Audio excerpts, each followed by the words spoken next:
Hello, welcome to my brief presentation, Impartial Fulfillment of Advanced Teaching Methods.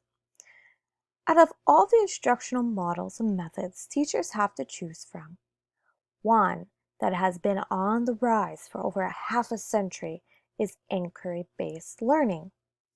In this brief presentation, I will pose 5 core questions. What is inquiry-based learning? What is the student's role in inquiry-based learning? What is the teacher's role in inquiry-based learning? Who has mastered this method? And lastly, how can the Christian educator incorporate this method into their teaching? All 5 questions are essential to understanding the instructional method and its application to the Christian educator. So what is inquiry-based learning? It is not a technique or a skill per se, but it is a process. It is a process in which inquiry-based learning happens when learners engage actively in the learning experience. Once learners are engaging actively in the experience, learners then can identify and collect evidence. Once they have identified and collected evidence, learners formulate an explanation of the evidence, which brings them to evaluating resources to link their explanations. And lastly, that brings them to form or create a reasonable and a logical argument to communicate explanations. The Utah State Board of Education defines inquiry-based learning as the following. Inquiry-based learning instruction is characterized by students engaging in student-centered investigation to gain knowledge and skills that support personal sense-making. As this instructional method is student-centered, it is derived from the constructivist view of which was introduced by John Dewey in the American classrooms. He believed that we needed to educate our students so that they will become responsible members of a democratic society. As there is no one founder or creator of the inquiry-based learning method, it can be traced in the secular world as far back as Socrates, through his well-known rigorous and questioning techniques in his teaching. Inquiry-based learning is differentiated from exploratory and discovery learning, and that the instructional process is guided by the teaching objectives presented by the teacher, as it is not an open-ended form of learning where students are able to choose what interests them most.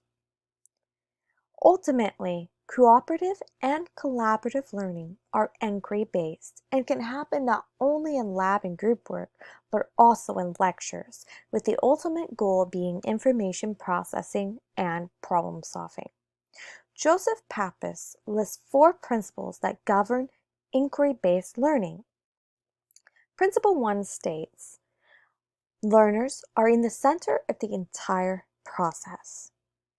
As learners are the center of the entire process, the instructors, resources, and technology are all adequately organized to support the learners during this process. Principle 2 states all learning activities revolve around information processing skills. Principle 3 states that instructors facilitate the learning process. They are also learners in that they seek to learn more about their students in the process of inquiry-based learning. Principle 4 states that the emphasis is placed on evaluating the development of information processing skills in conceptual understanding and not on the actual content of the field.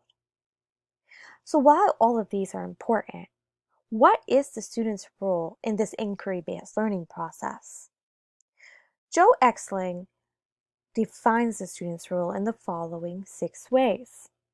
Students view themselves as learners in the process of learning. Students must accept an invitation to learn and willingly engage in an exploration of process. Next, the students must raise questions, propose explanations, and use observations. Students must plan and carry out learning activities. The fifth is students must communicate using a variety of methods. And the sixth is students must critique their learning practices. While understanding the student's role in this inquiry-based learning process, it is also important to understand the teacher's role in the inquiry-based learning. Inquiry-based learning, as I have previously mentioned, is student-centered, and the teacher is the facilitator. A teacher introduces the initial investigation, explains the intent of the lesson, and describes needed student behaviors before student discourse begins. Joe Exline also lists the criteria for the role of the teacher in an inquiry-based learning environment, and he breaks it up into two main points. The first being, the teacher reflects on the purpose and makes plans for inquiry learning. I think this point can be easily applied to any teaching method a teacher is going to use in their classroom.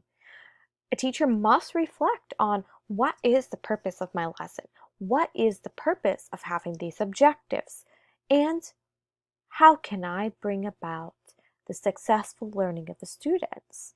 How can I plan for this? Well, in the inquiry-based learning process, teachers plan ways for each learner to be actively engaged in the learning process. The teacher must understand and plan ways to encourage and enable the learner to take increasing responsibility for his learning. The teacher must ensure that classroom learning is focused on relevant and applicable outcomes. And lastly, the teacher is prepared for unexpected questions or suggestions from the learner.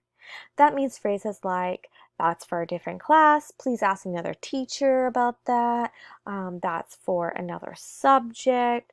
All of those should be avoided in this learning process.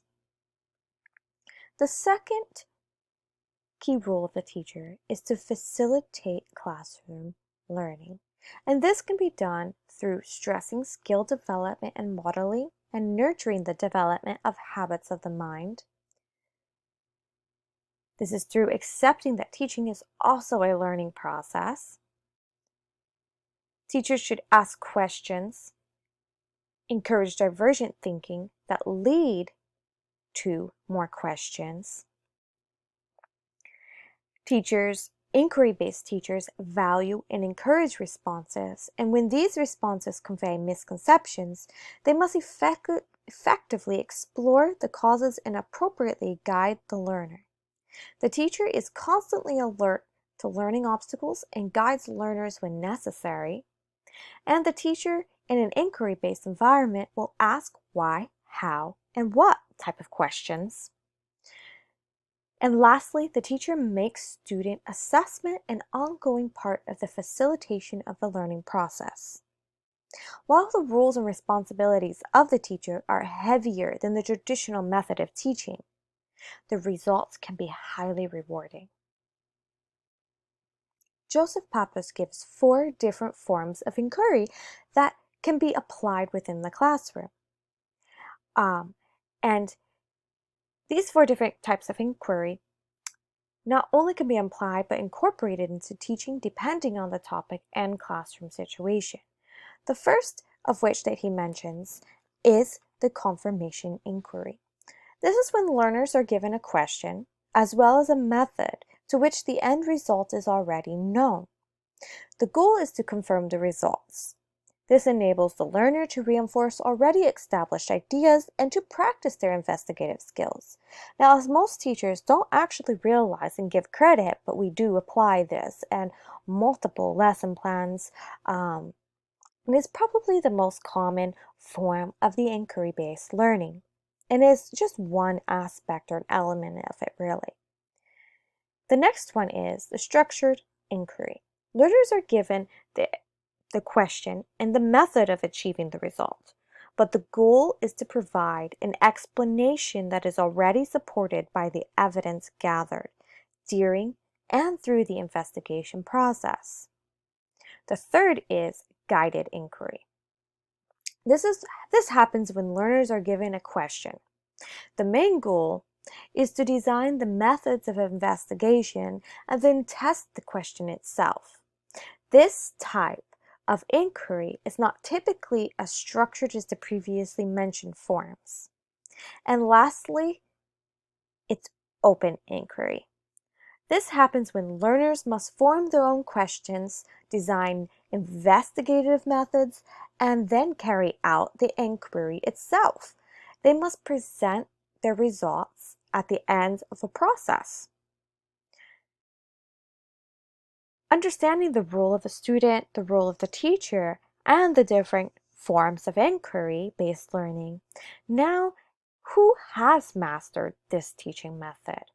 As many educators can predate the inquiry-based method to Socrates, Christian educators have the ultimate example portrayed by Christ and through his earthly ministries. Out of the 304 questions by Roy Zuck mentions that Jesus asked, of which were recorded in the 4 Gospels, each were posed for a purpose, of which several of the types of questions I have listed here. Jesus often asked questions that required his hearers to recall information, like in Mark 5:30. Jesus often asked questions to promote conversation, such as he did in Luke 24:17. And Jesus used questions to promote or test faith or spiritual commitment, as he portrayed in John 6:67.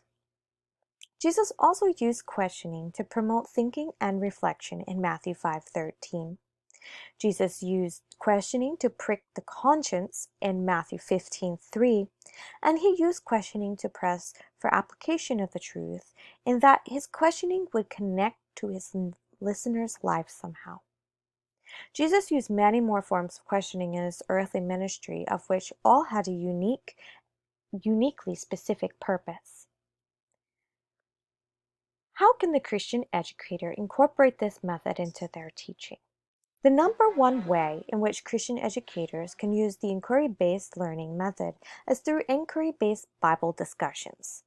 David Grill states that by giving students the opportunity to wonder about the content in our class and then practice asking better and better questions, students develop the skills to do the hard work of digging into the Bible.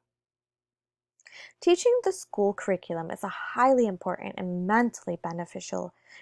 Incorporating inquiry-based Bible discussions within the curriculum is a spiritually beneficial process to the students. A Christian educator doesn't have to be a teacher of a Bible class to incorporate inquiry-based Bible discussions in their teaching, but it is a method in which can be used throughout various subject content.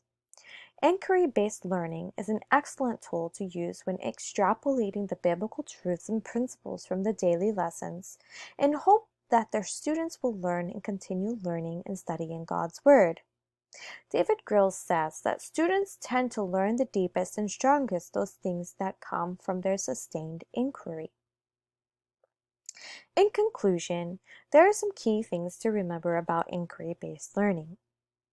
Students who actively make observations, collect, analyze, and synthesize information and draw conclusions are developing useful problem-solving skills. Students who continue to learn how to continue learning throughout their life.